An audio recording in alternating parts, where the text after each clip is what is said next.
ಕೃಪನಿಧಿ college BCom ಓದ್ತಾ ಇದ್ದೀನಿ. ನಾನು 5-6 ವರ್ಷದಿಂದಿದ್ದಾಗೆ ನಮ್ಮ ಪೇರೆಂಟ್ಸ್ ಜೊತೆಗೆ ಬೆಂಗಳೂರಿಗೆ ಬಂದ್ವಿ. ಸೊ ಬೆಂಗಳೂರಿಗೆ ಬಂದಾಗ ಆವಾಗ ಈ ಕನ್ಸ್ಟ್ರಕ್ಟಿಂಗ್ ಆಗ್ತಿತ್ತು ಈ ಸನ್ ಸಿಟಿ ಬಿಲ್ಡಿಂಗಿನ. ಆವಾಗ ಅಲ್ಲಿ ನಮ್ಮ ತಂದೆ ತಾಯಿ ಅಲ್ಲಿ ಕೆಲಸ ಮಾಡ್ತಿದ್ರು, ಗಾರೆ ಕೆಲಸ. ಆವಾಗ ನಾವು ಅಲ್ಲಿ ಆಟ ಆಡ್ಕೊತ ಇದ್ವಿ. ಸೊ ಬರ್ತಾ ಇಲ್ಲಿ ಪ್ರೇಮ ಮಿಸ್ ಅಂತ ಸಂಪರ್ಕ ಸ್ಕೂಲಲ್ಲಿ ಟೀಚರಾಗಿ ಅವ್ರು ಕೆಲಸ ಮಾಡ್ತಿದ್ರು. ಅವ್ರು ಬಂದು ಟೀಚರ್ ಜೊತೆ ಮಾತಾಡಿ, ಸಂಪರ್ಕ ಅಂತ ಸ್ಕೂಲ್ ಇದೆ, ಬಂದು ನಿಮ್ಮ ಮಕ್ಕಳನ್ನ ಸೇರಿಸಿ ಚೆನ್ನಾಗಿ ಓದಿಸ್ತೀವಿ, ಚೆನ್ನಾಗಿ ಹೇಳ್ಕೊಡ್ತೀವಿ ಎಲ್ಲ ಚಟುವಟಿಕೆಗಳನ್ನು ಅಂತ ಹೇಳಿದರು. ಆಗ ನಮ್ಮ ಪೇರೆಂಟ್ಸ್ ಹೋಗಿ ಸಂಪರ್ಕದಲ್ಲಿ ಸೇರಿಸಿದ್ರೆ ಆವಾಗ ನಮ್ಮ ಸಂಪರ್ಕದಲ್ಲಿ ಪ್ರೇಮ ಮ್ಯಾಮು ಎಲ್ಲ ಹೇಳ್ಕೊಟ್ರು.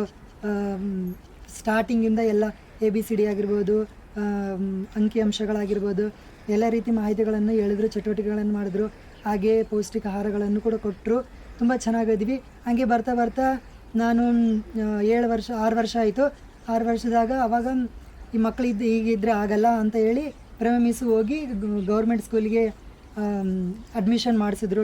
ನಮ್ಮ ಪೇರೆಂಟ್ಸ್ನೆಲ್ಲ ಕನ್ವಿನ್ಸ್ ಮಾಡಿ ಆವಾಗ ನಾವು ಫ್ರಮ್ 1 to 7th ಸ್ಟ್ಯಾಂಡರ್ಡ್ ಇಲ್ಲೇ ಆಗ ಇಬ್ಬರು ಸ್ಕೂಲಲ್ಲಿ ಓದಿದ್ವಿ. ಆಮೇಲೆ 1ರಿಂದ 7ನೇ ತರಗತಿ ಹೋದ ತಕ್ಷಣ ನೆಕ್ಸ್ಟ್ 8ನೇ ಕ್ಲಾಸ್ಗೆ ಗೌರ್ಮೆಂಟ್ ಸ್ಕೂಲ್ಗೆ ಹೋಗಬೇಕಾಗಿತ್ತು. ಆಗ ಪ್ರೇಮ ಮಿಸ್ ಬಂದು ಕೂಡ ಅವರು ತುಂಬ ಹೆಲ್ಪ್ ಮಾಡಿದ್ರು, ಬುಕ್ಸ್ ಕೊಡೋದೇ ಆಗಲಿ, ಹಾಗೆ ಪೆನ್ನು ಪೆನ್ಸಿಲ್ ಆಗಲಿ, ಸ್ಟಡಿ ಮೆಟೀರಿಯಲ್ಸ್ ಎಲ್ಲ ಕೊಟ್ಟು ಎಂಕರೇಜ್ ಮಾಡಿದ್ರು, ಹೋಗಿ ಚೆನ್ನಾಗಿ ಓದಿ ಅಂತ. ಆಗ ನಾವು ಓದಿವಿ ಫ್ರಮ್ 8 to 10ವರೆಗೂ ನಾವು ಅಗ್ರ ಸ್ಕೂಲಲ್ಲೇ ಓದಿದ್ವಿ.